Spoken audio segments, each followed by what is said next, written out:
สวัสดีท่านผู้ชมที่กำลังเข้ามารับชมส่งคนลาว in USA มื้อนี้เป็นมื้อวันเสาร์เนาะวันที่7เดือน3พี่น้องมื้อนี้พักงานพักการจักหน่อยมาหาเลาะกินอาหารแบบบุฟเฟ่ต์เท่านี้เนาะอาหารบุฟเฟ่ต์เป็นอาหารใหญ่ อาหารใหญ่ของเป็นเนาะโกลเด้นฮาร์เบอร์บุฟเฟ่ต์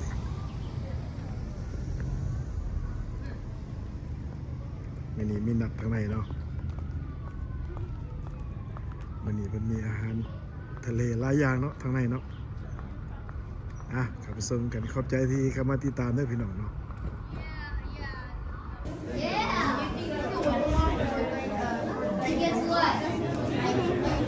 Hello Sky Sky มาบุฟเฟ่ต์มันเนาะ Hello Sky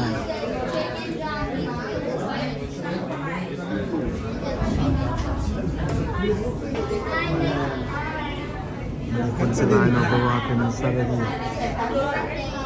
บุฟเฟ่ต์มันมีอาหารทะเลอาหารใหญ่มีอาหารทะเลเยอะแยะ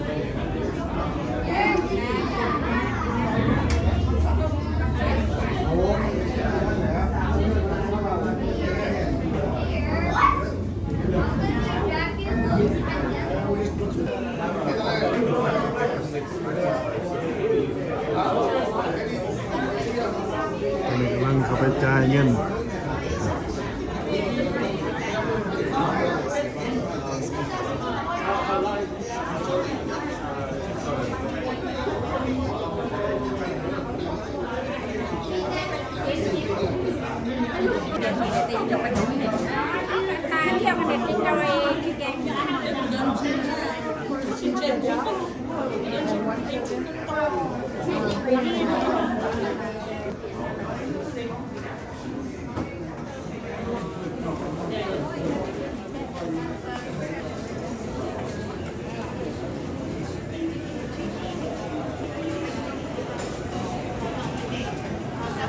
เรากำลังเข้ามาที่ข้างในเนาะไปหาที่นั่น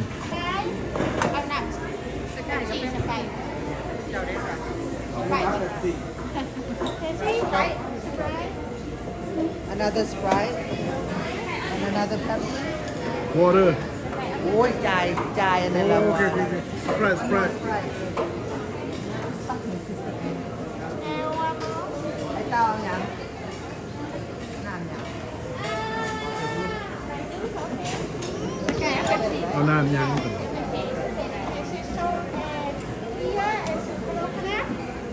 ด้วยโคโรนา อ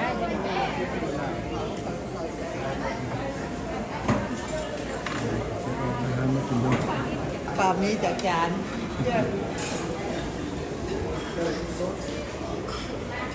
าหารกันเลยพี่น้องโอ้เยอะแยะ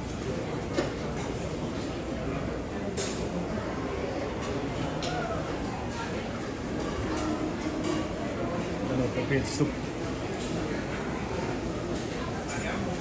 pasta soup sesame soup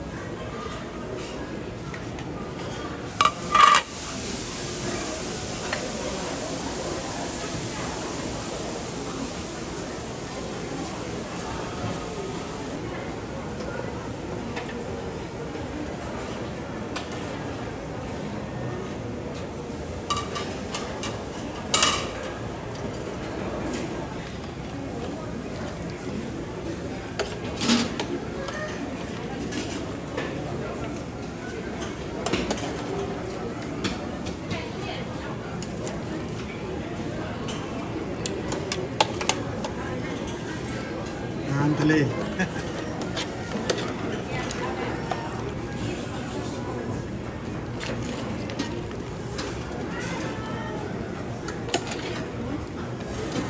หอยระดามากินเนาะ หอยยังไง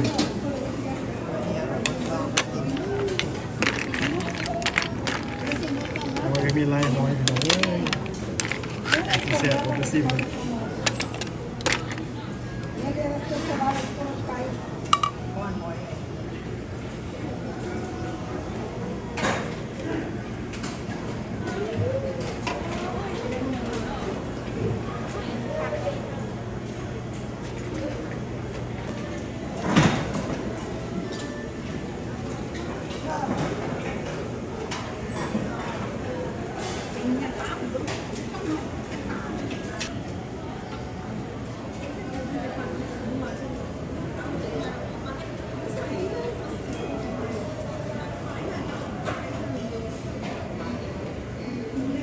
ของหวานเท่านั้นนะเยอะแยะ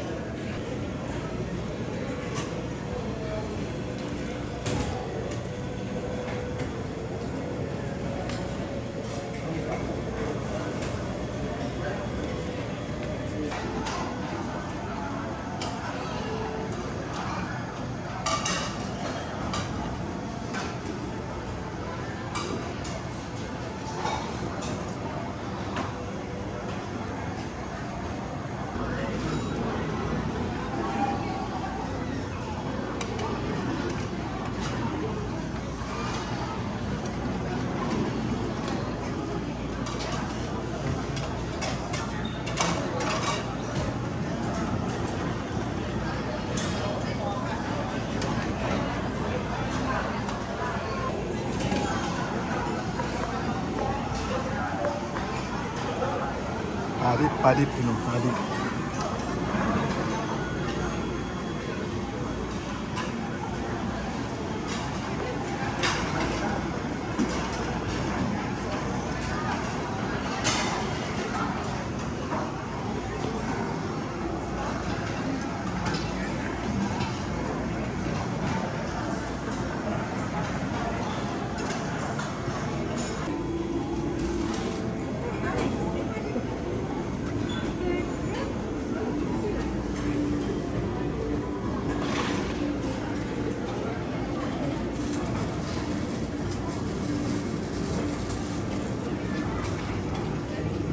สบายดีจังเลย มนุษย์มาหน้าหน่อย มนุษย์มันน้อยสบายมนุษย์มาหน้าหน่อยกินยังมันนี่มนุษย์มาหน้าหน่อย ซ่องอย่างข้ามเบิ้ง มาบุฟเฟ่ต์เนี่ยอาหารร้านจะกินยังนี่ ข้ามแน่ เฮ้ย เจ้าซ่องยัง ส่งคนลาวอินยูเซ คิวเด้อติดตามไปในเด้อ พ่อแม่ ส่งคนลาวอินยูเซ เราอิน USA เบาเบิ้ง พ่อแม่เอาเบิ้ง เอาตัวถีบตัวแดง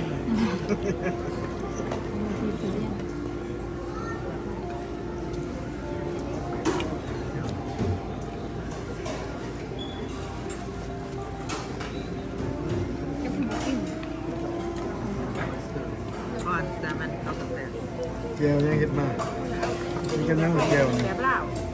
ต้มกันครับ ผสมกันกระคักทอดแต่นี่มันหอมอ่ะผักหอมกรอบ โอ้ตัวสเตอร์นี่ ตัวเลยเสร็จตัวเลยเสร็จ เป็นไง มาซีมันทุกอย่าง มันของใหม่นะโอเคอยู่ เอ้าตัวชุบอันเนี้ย ยัง เวลาเขา เฮ้ย เปลือกนี่ ไปเรื่อย เป็นบ้าปลาหมึกมาให้กินเนาะ เปลี่ยนรูปเลย โอ้ย่างเนาะตัวนี้ให้ขาดตัวนี้นี่ให้ขาดตัวนี้โอ้ย่างเขาถึงจังสี่กันยังย่างโอ้ งานนี่มันใหญ่ ป้านนั้น นักเล่ ส่งเขามากินปลาหมึก ย่างเขาตะ เฮ กู ้ย โอ้ แล้วจังหานกินเนี่ยเขาบอกหานกินเด้อ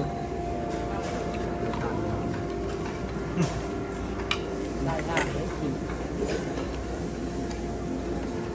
กินเพื่อเลยเด้อพี่น้องท่านผู้ชม กินอย่างนี้เด็ด กินเพื่อเราก็ได้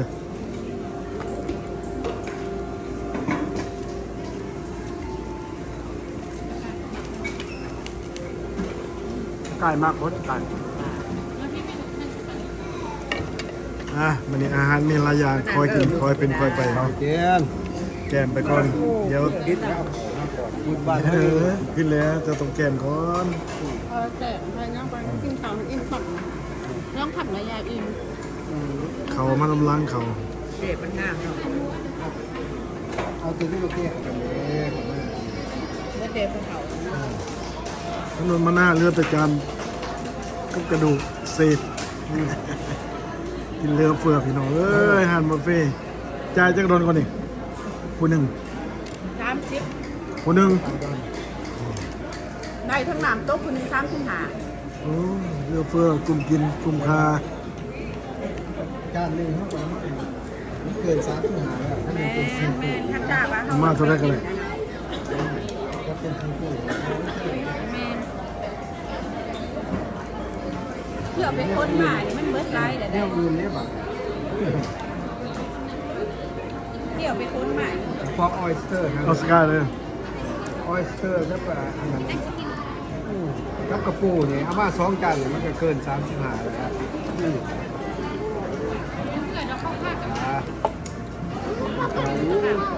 แค่นี้คือคน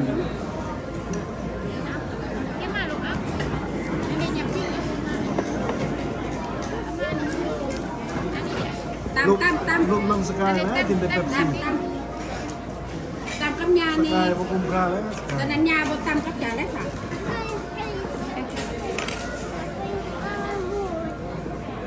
จะที่เป็นหมูก็ไผเป็นหมูไก่ตันผู้ได้ที่เป็นหมูไก่ตันโอ้ให้ยาเป็นหมูไก่ตันยาที่เป็นหมูไก่ตันหรอจ๊ะไก่ตันไก่ยาจะน้อยกินข้าวก่อน สิไปแล้วนะ จะไปเป็นหมูไก่ตันครับ ไอ้เจ้าแรกประโกกมันไม่มูแบบ เพราะผมมีหมู ถ้าเป็นมูกลายเป็นมูประโกก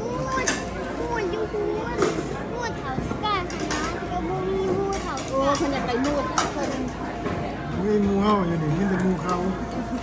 คนหนักนำมูเพิ่มมูธรรมดาเล็กหน่อยช่วย ตอ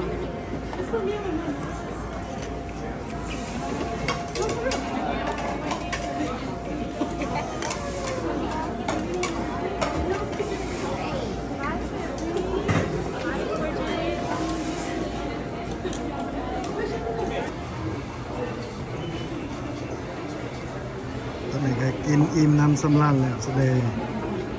คำลาพาจากได้บาดนี้พี่น้องขอบใจที่เข้ามาติดตามรับชมเด้อพี่น้อง